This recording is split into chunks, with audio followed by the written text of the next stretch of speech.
شہر مدنہ پلی کے مشہور بلکہ پورا آندھرا پردیش کے مشہور عالم دین مفتی محمد شاہ جہان صاحب جو نوجوان عالم دین ہیں جن کی بات کو ہر نوجوان ہر بچہ ہر بوڑھا سمجھتا ہے، جن کے الفاظ کے اندر یہ تاثیر ہے کہ وہ ہر ایک کو بات سمجھا سکتے ہیں۔ یہاں ہمارے سامنے چھوٹا سا کم لوگ نظر آ رہے ہیں، لیکن ایک بڑا مجمع پردے کے اندر خواتین کا موجود ہے۔ اس لیے میں سب سے پہلے حضرت مولانا مفتی شاہ جہان صاحب دامت برکاتہم سے عاجزانہ اور مؤدبانہ درخواست کرتا ہوں کہ وہ اپنے معروضات سے، اپنے نصیحت عالیہ سے ہم سب کو مستفیض فرمائیں۔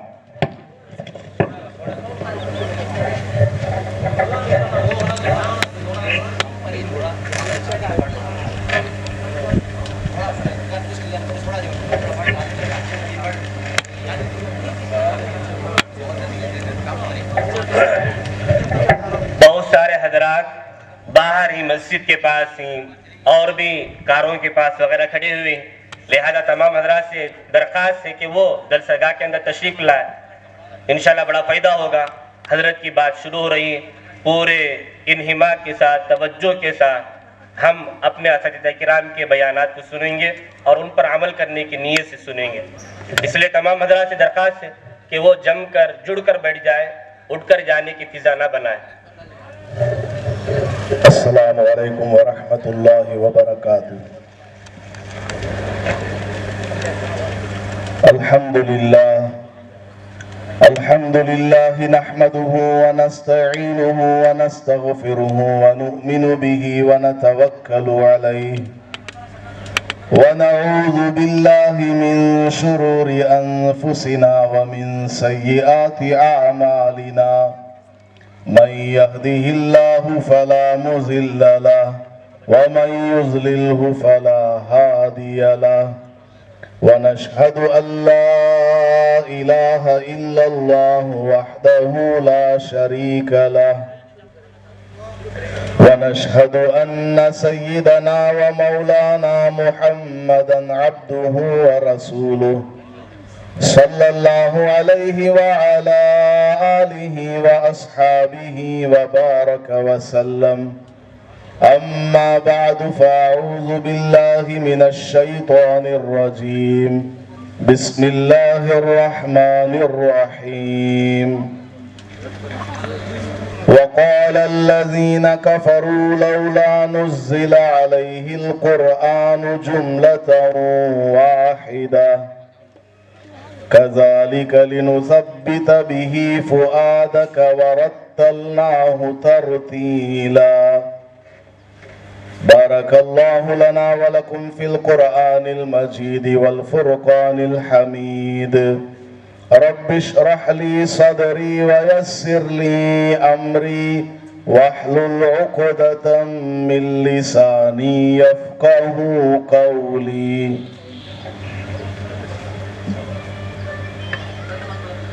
اسٹیج پر تشریف فرما صدر محترم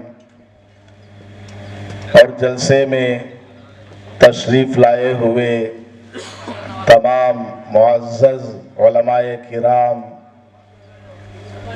اور مدرسہ عربیہ جامعہ اشرف العلوم کے حفاظ قرآن، طلبہ اور اس عظیم الشان اجلاس میں آئی ہوئی مائیں اور بہنیں، آج کا یہ اجلاس جلسہ دستار بندی کے نام سے منعقد کیا گیا ہے۔ اس مدرسے سے حفظ مکمل کیے ہوئے طلباء کی آج دستار بندی ہے۔ قرآن کریم کے نام پر آج کا یہ اجلاس منعقد ہو رہا ہے۔ علماء کرام سے سنی ہوئی بات ہے کہ جس کی نسبت قرآن کی طرف ہو جائے قرآن کی طرح اس چیز کا مقام و مرتبہ بھی بڑھ جاتا ہے۔ آج کا یہ اجلاس قرآن عظیم الشان کے حوالے سے منعقد ہو رہا ہے۔ اللہ پاک آج کے اجلاس کو کامیاب فرمائے گا۔ یہ مدرسہ حفظ قرآن کا مدرسہ ہے، اپنی خدمات کو انجام دے رہا ہے۔ حفظ قرآن کا یہ سلسلہ رسول اللہ صلی اللہ علیہ وسلم سے شروع ہوا اور آج تک جاری و ساری ہے، اور قیامت تک یہ سلسلہ جاری رہے گا اور قرآن کریم کی حفاظت ہوتی رہے گی۔ ایک بڑا سبق آموز واقعہ علامہ قرطبی رحمت اللہ علیہ نے سورہ حجر کی آیت اِنَّا نَحْنُ نَزَّلْنَا الذِّكْرَ وَإِنَّا لَهُ لَحَافِظُونَ کے تحت بیان فرمایا ہے۔ حضرت قاضی یحییٰ ابن اقسم کے حوالے سے کہ بادشاہ مامون الرشید کے دربار میں بڑے بڑے علماء کرام تشریف لایا کرتے تھے، مجلس لگتی تھی جہاں پر بحث و مباحثہ ہوتا تھا۔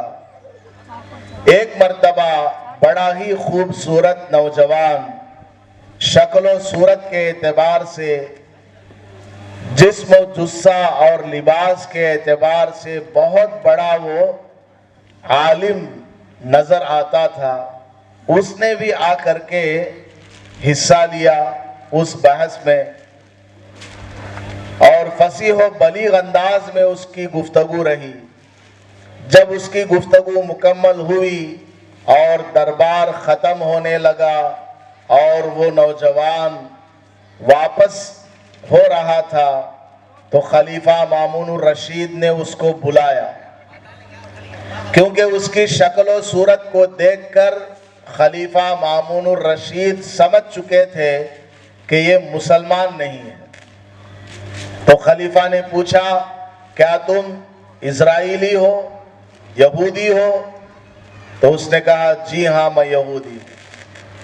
تو بادشاہ مامون الرشید نے اس سے کہا، اگر تم ایمان لاؤ گے، مسلمان بن جاؤ گے تو میں تمہارے ساتھ اور زیادہ اچھا سلوک کروں گا۔ تو اس نے کوئی خاص جواب نہیں دیا اور واپس چلا گیا۔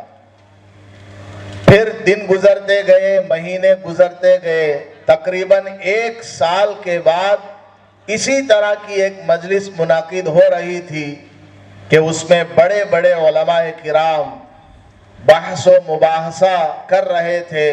وہی نوجوان دوبارہ بادشاہ کی مجلس میں حاضر ہوا اور اس بحث میں حصہ لیا اور اسلام کے دفاع میں بے شمار دلائل کو پیش کیا۔ اسلام کی حقانیت کو ثابت کرنے کے لیے بہت ساری قرآنی آیات اور احادیث کو سامنے پیش کیا۔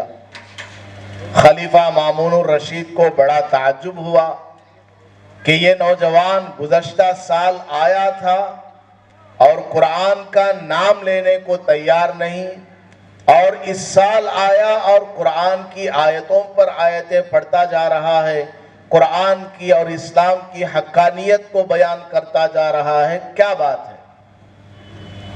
مجلس کے اختتام پر خلیفہ مامون الرشید نے اس نوجوان کو بلا کر کے پوچھا، ارے بھائی تم تو یہودی تھے، کیا بات ہے کہ تم مسلمان لگ رہے ہو، قرآن کی آیتیں پڑھ رہے ہو؟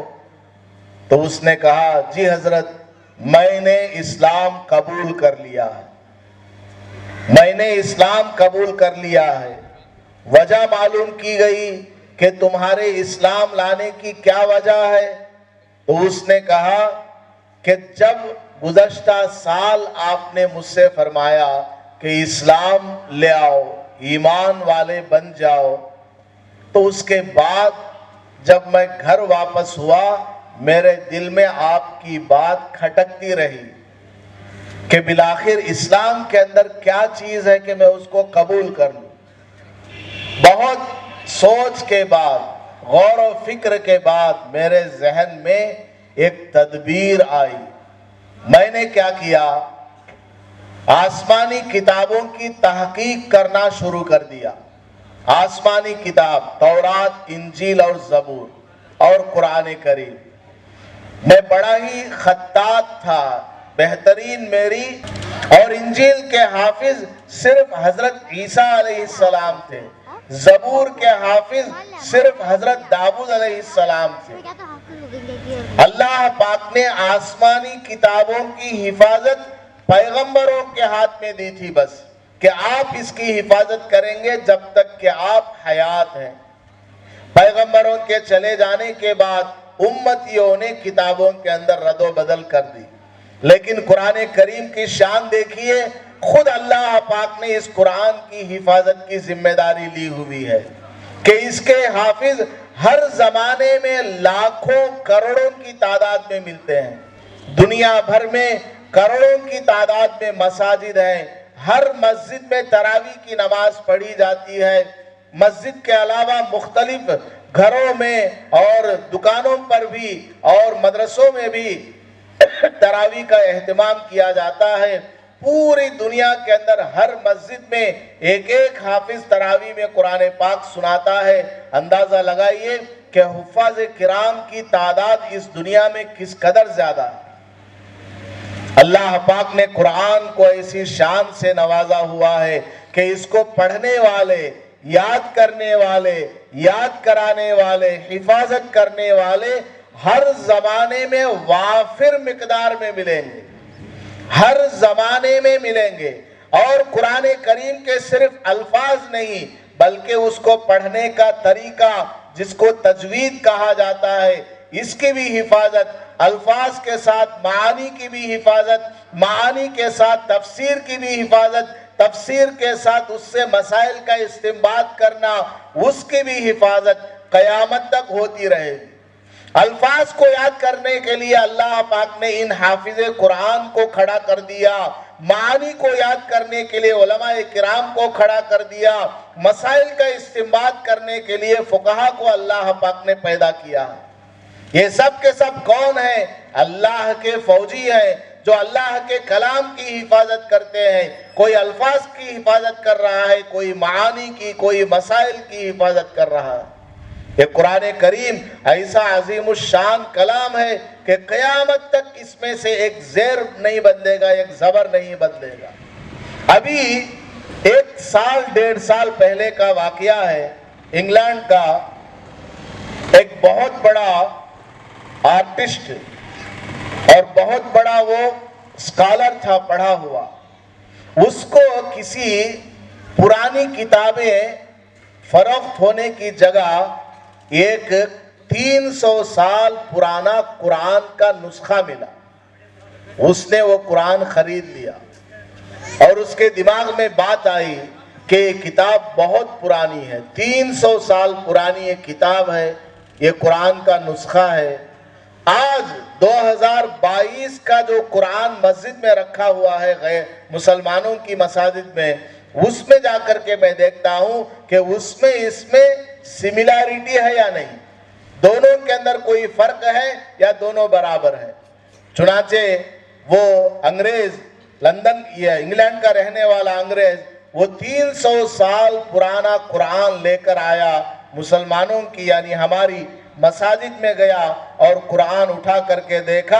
اس میں پہلی سورت سورہ فاتحہ, دوسری سورہ بقرہ, اس میں بھی اسی ترتیب سے سب لکھا ہوا ہے. قرآن کے شروع سے لے کر آخر تک وہ دیکھتا گیا, سیم ایز اٹ از, ہو بہو وہی چیز لکھی ہوئی ہے. اس نے اسی مسجد کے امام صاحب کے ہاتھوں اسلام کو قبول کر لیا. یہ قرآن کی شان ہے. اللہ پاک نے قرآن کریم کو ایسی شان سے نوازا. ہمارے محلے میں ایک بہت بڑے لائر ہوا کرتے تھے, مبارک صاحب. اللہ تعالیٰ ان کی مغفرت فرمائی، انتقال کر گئے. انہوں نے ایک مرتبہ بتایا تھا کہ قرآن کریم کا انگریزی میں ٹرانسلیشن کرنے والا سب سے پہلا انگریز جس کا نام تھا پکتل، اس کو انگریزوں نے اس لیے کھڑا کیا تھا کہ وہ قرآن کریم کو انگریزی میں ٹرانسلیٹ کرے اور قرآن کریم کے اندر موجود غلطیوں کو ظاہر کرے. تو اس پکتل نے قرآن کریم کا انگریزی میں ٹرانسلیشن کیا. ٹرانسلیٹ کرنے کے بعد اس نے اسلام کا اعلان کیا کہ میں آج سے مسلمان ہوتا ہوں. اس سے پوچھا گیا کہ تم کو تو کھڑا کیا گیا تھا کہ قرآن کی غلطیاں ظاہر کرو اور تم یہ کیا اسلام لا رہے ہو؟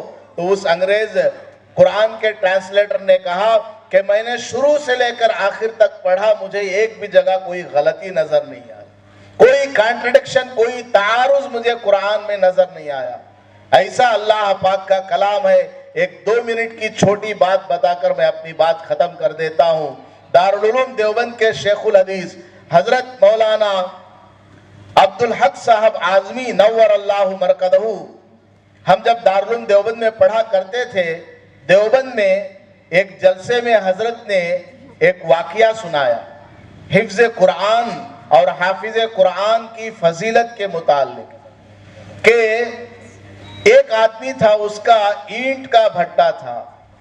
بڑا بیٹا باپ کے ساتھ رہتا تھا، بھٹے میں کام کیا کرتا تھا اور چھوٹا لڑکا مدرسے میں قرآن کریم حفظ کیا کرتا تھا.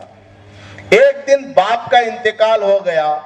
بڑے بھائی کے دل میں یہ بات آئی کہ یہ جتنی بھی جائیداد ہے، اینٹ کا بھٹا ہے، یہ سب میرے قبضے میں آ جائے، میرا بھائی جو مدرسے میں پڑھتا ہے اس کو حصہ نہ دینا پڑے.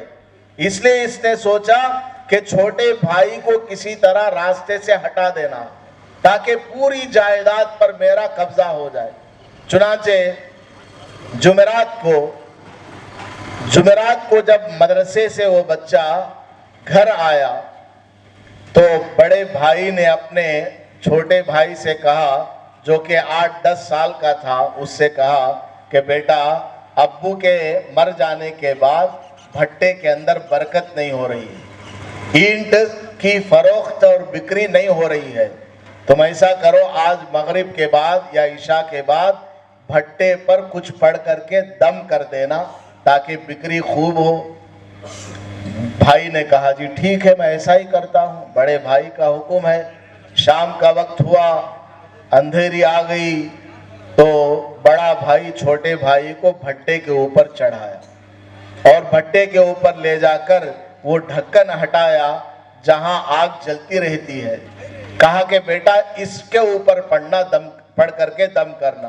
تو چھوٹے بھائی وہ قرآن پڑھتے رہے، پڑھ کر کے دم کرنے کے لیے تھوڑا جھکا تو پیچھے سے بڑے بھائی نے دھکا دے دیا اور ڈھکن بند کر دیا اور آ کر کے چپ چاپ کسی کو بتائے بغیر گھر میں سو گیا. اور رات بھر یہی سوچتا رہا کہ اب میں اس پوری جائیداد کا مالک ہوں، یہ سارا اینٹ کا بھٹا میرا ہے. اسی خیال میں رہا اور صبح ہوئی. فجر کے بعد جا کر کے جس ڈھکن کو کھول کر بھائی کو اس میں ڈالا تھا وہ کھول کر کے دیکھتا ہے تو کیا دیکھتا ہے کہ اس کے اندر وہ بچہ قرآن کریم کی تلاوت کر رہا ہے. حالانکہ آگ جل رہی ہے، اس کے اندر اس کو ڈالا گیا ہے، پوری رات اسی کے اندر ہے، لیکن وہ حافظ قرآن، وہ بچہ قرآن کریم کی تلاوت کر رہا ہے اور زندہ ہے. اور یہ واقعہ کسی اور کا بیان کرتا نہیں کہ اس کو جھٹلا دیا جائے. دارالعلوم دیوبند کے شیخ الحدیث حضرت مولانا عبدالحق صاحب اعظمی نور اللہ مرکزہ نے بیان فرمایا اور میں نے خود اس واقعے کو دیوبند کے اندر حضرت کی زبانی سنا ہے. بہت بڑے جلسے میں حضرت نے بیان فرمایا تھا. تو اللہ تبارک و تعالی قرآن سے جو تعلق اپنا قائم کر لے گا اس کی بھی حفاظت فرماتا ہے. کیا حضرت ٹائم ہو گیا؟ اچھا، تو اللہ پاک جو ہے قرآن کریم کی عظمت جو بندہ کرے گا اللہ تعالیٰ اس بندے کی عظمت کرے گا، اس کی مقام اور مرتبے کو بلند و بالا کرے گا. حضرت مولانا اشرف علی تھانوی رحمت اللہ علیہ فرمایا کرتے تھے، سن لو، اگر تم ترقی چاہتے ہو، اگر تم عزت چاہتے ہو، اگر تم اپنے علاقے میں اور دنیا میں کوئی مقام اور مرتبہ چاہتے ہو، تم قرآن کی عزت کرو، قرآن کو عظمت دو، قرآن کی خدمت کرو، اور جو لوگ قرآن کریم کے حافظ ہیں، علماء ہیں، مساجد میں نماز پڑھانے والے، مدرسے میں بچوں کو پڑھانے والے، یہ معصوم بچے جتنے ہیں، ان کی خدمت کرو، اللہ تعالیٰ تمہاری شان کو بلند کرے گا، تمہاری دنیا اور آخرت کامیاب ہو جائے گی۔ آج ہم یہاں جامعہ اشرف العلوم میں ان حفاظ قرآن کی خدمت میں حاضر ہوئے ہیں۔ اللہ تبارک و تعالیٰ ان حفاظ قرآن کو مرتے دم تک قرآن کریم کی خدمت کرنے کی توفیق عطا فرمائے، اور جہاں کہیں یہ رہے اپنے شاگردوں کو تیار کرنے کی اور قرآن کریم کی حفظ اور اس کا ناظرہ پڑھاتے ہوئے زندگی گزارنے کی توفیق عطا فرمائے۔ آمین۔ وآخر دعوانا الحمدللہ رب العالمین۔